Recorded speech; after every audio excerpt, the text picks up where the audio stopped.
Different tiers of government govern the same citizens, but each tier has its own jurisdiction, means it works according to its own laws. Each tier has their own level, they charge tax separately, and their administration work is done separately, right? Their lawmaking procedure is different. They don't depend on each other, right? None of the levels are dependent on each other. Even their lawmaking process is separate. The existence and authority of each tier of government is constitutionally guaranteed.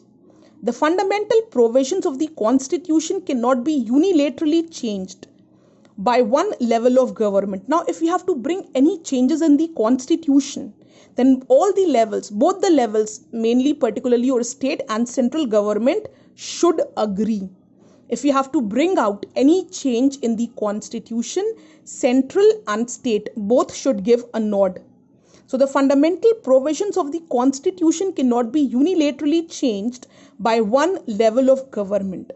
Such changes require the consent of both the levels of government. Courts have power to interpret the constitution and the powers of different levels of government. So your Supreme Court, right, it has the power to even interpret the constitution, and even it has the power to intervene in the works of the central and state government. Sources of revenue for each level of government are clearly specified to ensure its financial autonomy. Like if we talk about GST, state taxes are separate and central taxes are separate. So their taxes, even taxation work is done separately. They charge taxes separately from their citizens. The federal system has dual objective: to safeguard and promote the unity of the country, accommodate regional diversity.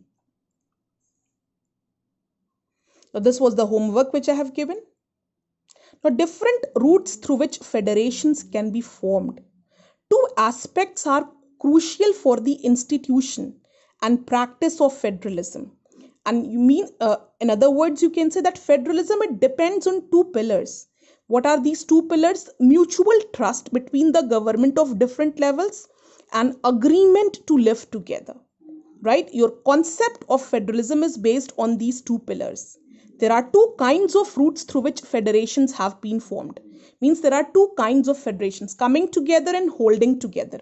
Coming together means when independent states, right? When independent states, they decide to come together willingly to form a bigger unit, to ensure their security, to increase their security, to increase their you can say to become financially stable. For example, USA. If we talk about USA, there are separate states. There are separate independent states which have their own jurisdiction, but they have decided to come together under one unit termed as United States of America, so that their security, their national security can be strengthened. Their financial, they can become financially stronger. Similar is the case with Switzerland also and Australia also. If we talk about India, the second route is that a large country, it decides to divide its power. There, different states who are well equipped, who are financially well equipped, who are, who are independent states, they willingly come together and become a part of a bigger unit. And in India, what we are doing, we are dividing the powers among different units. So it's different, holding together and coming together. In India, it is holding together federation. The second route is that a large country, it decides to divide its power between the constituent states and the national government. This kind of holding together federation is followed in India, Spain and Belgium countries. Now, what makes India a federal country? All the features of the federal system apply to the provisions of the Indian Constitution. The Indian Constitution is a threefold distribution of legislative powers, means law-making powers between the central government and the state government. And even there are certain works which only state government can do. There are certain work which only central government can do. And there are certain work which they have to do it together. So if we talk about the union list, it includes the work which is done by your central government only. If we talk about the state list, it includes the work which is done by the state only. If we talk about the concurrent list, it includes the work which is mutually done by both the governments. Now, how is federalism practiced? Again, coming back to today's topic, that is linguistic states. The way, the states have been divided in India. If we talk about the people living in South India, particularly if we talk about Karnataka, they speak Kannada, right? You'll find Kannada speaking people a lot. If we talk about Tamil Nadu, Tamilians are there. If we talk about Kerala, they speak, if we talk about Kerala, they speak Malayalam, right? So Malu, and the people are called Malu. If we talk about Goa, they have different culture. If we talk about Maharashtra, they speak Marathi, right? So according to their even language speaking, language speaking, the states have been divided. And also, if you consider the very concept of a nation, which we have studied in the French Revolution, right? What was the concept of making a nation? Language played a very important role when we talked about the language, when we talked about forming a new nation, right? For them, Germany was for these freedom fighters, for these people who were struggling for a free nation. For them, nation meant people who shared the same history, who have gone through the same pain, and the one who speak the same language. So language always plays a very important role. Language policy. Now, language policy means every regional language has been given its due importance, right? Because this is the concept of federalism. You cannot force anything. Things need to be shared. Power needs to be shared. So even languages have been given their importance. All the regional languages have been given their importance. All the state-related work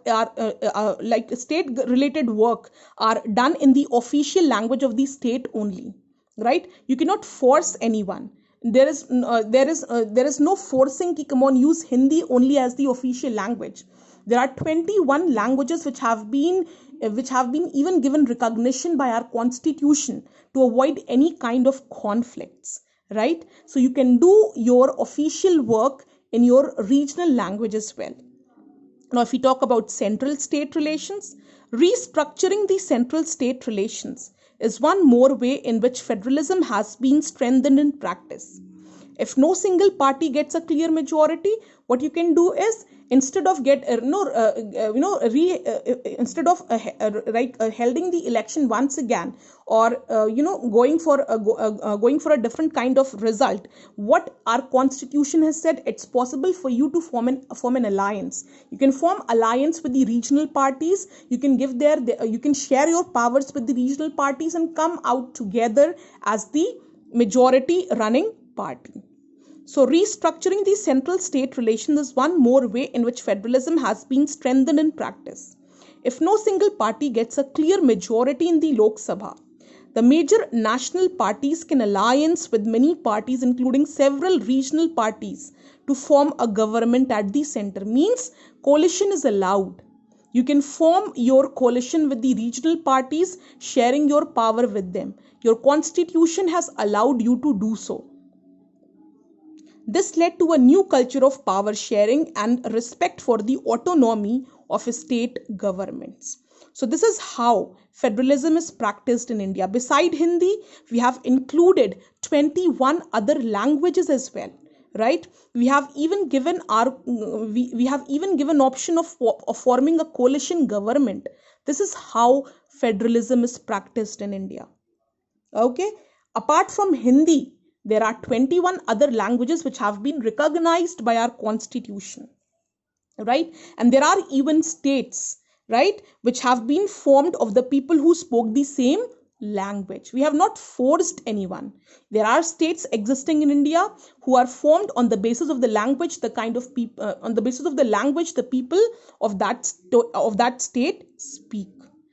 Fine. So we have shared power. We have brought federalism into our practice. Now what you will do is, class, you will make a mind map of the chapter federalism. You'll make a mind map, you'll share your homework on the WhatsApp group, only then your attendance will be marked. And if any query is there, you are free to ask me on your WhatsApp group. Thank you.